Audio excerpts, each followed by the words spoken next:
What's up guys, DeadAceBS here, and finally we have some gameplay footage of Street Fighter 5 Arcade Edition, so I'm gonna make a quick overview about it.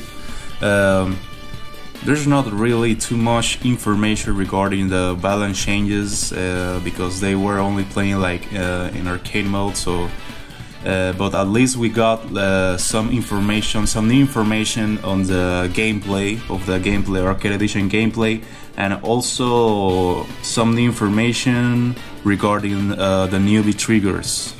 So let's start with the Street Fighter 1 path.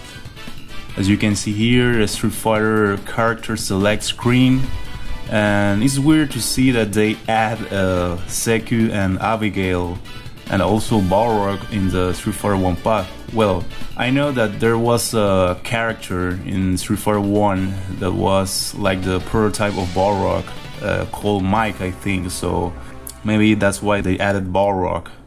But I'm not sure why they add Seku and Abigail, so there you have Birdie and Ken and Ryu that were on the Street Fighter 1 game.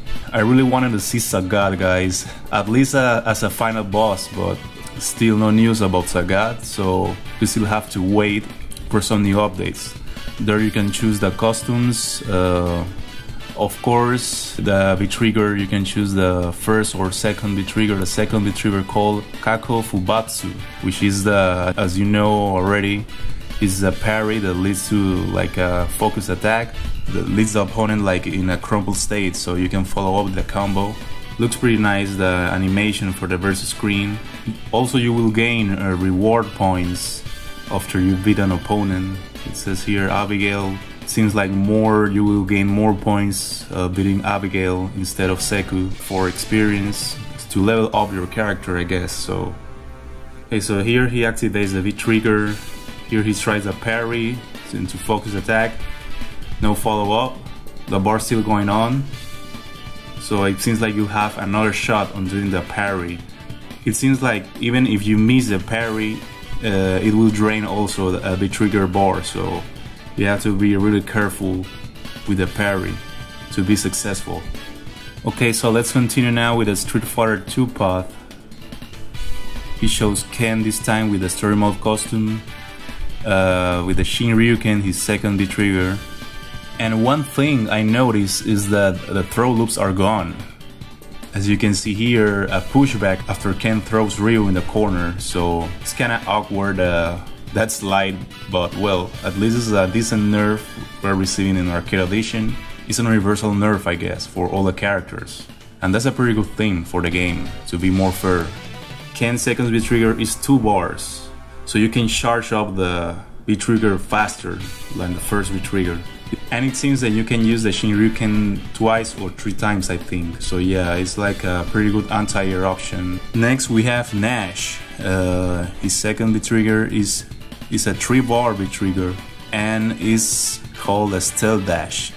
And you might be able to use it twice or 3 times also. So, and also it has a follow-up, but they quite not show us the follow-up like in the trailer. In the trailer you can see the follow-up after the Stealth Dash with like a huge stomp from the air to the ground that leads into a critical art punish. But this time they only show us the new V-Trigger, but without the follow-up, so they didn't show us like a lot of stuff here. Like only the same thing as the trailer, with the exception of Chun-Li.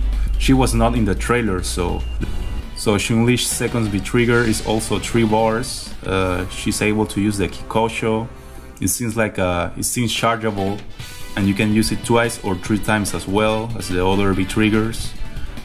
Still not sure if you can use it in combos or in maybe it can work as a juggle combo after a juggle, or maybe as an anti-air. Still not sure, but well, that's what we got for Chun-Li that was not shown on the previous trailer. Actually, you can use the Kikosho like 4 times. Well, it's pretty nice. Now moving into Street Fighter 3 path, we have in the character select screen, we have Akuma, Chun-Li, Ryu. We got Laura. Not sure why Laura is in here. Maybe because she's Sean's sister. We have Ken, Alex, Colleen. She was not playable in Street Fighter 3, but she was in the game in Gil's ending. Also in Gil's gameplay in his intro. We have also Ibuki and Urien. Ibuki's second V-trigger, the Fuma Shuriken, is 2 bars and you can use it only once, it seems, and it doesn't do much damage. It's more for resets and mix-up options. Kinda works like a boomerang, so you can follow up with a combo, with a reset. So yeah, it seems like it looks pretty nice, has a nice animation, but well, still not sure if it will be better than the first V-trigger, because the first V-trigger was it's complete nuts with those bombs, but the Fuma Shuriken looks pretty nice. So we still have to see if it will be a good V-trigger option for Ibuki.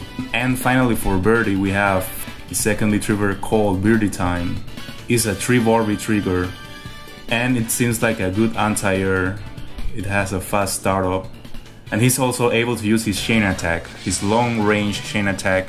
And the good thing is that you can combine the chain attack with the soda can.